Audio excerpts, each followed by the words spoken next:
Welcome to Kenton Teaches. Enjoy the video. You start by getting the tools and making safe access. First, disconnect the negative battery terminal to prevent shorting and accidental airbag deployment. Next, remove the shift knob and any inserts in the cup holders so you can pry up lower trim without tearing clips. Use a plastic trim tool to release retainers. Once you see the 7mm bolts holding the console, loosen them but do not fully remove everything yet. You want controlled access to the latch area before pulling the console up. Once bolts are loose, support the console with one hand and gently lift the rear while sliding it back to clear the front dash hooks. Make sure to unplug any electrical connectors for power outlets or auxiliary ports. Press tabs and pull straight to avoid breaking clips. Remove the cup holder assembly if it blocks access. Now you can see the console latch.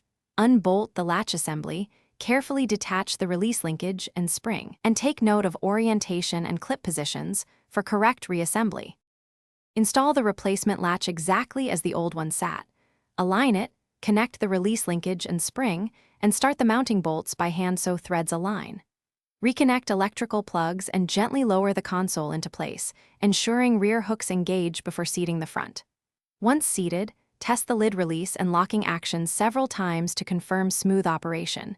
If it sticks, adjust linkage or seating.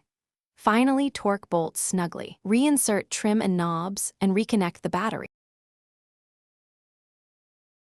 Thanks for watching. Please subscribe if this video was helpful.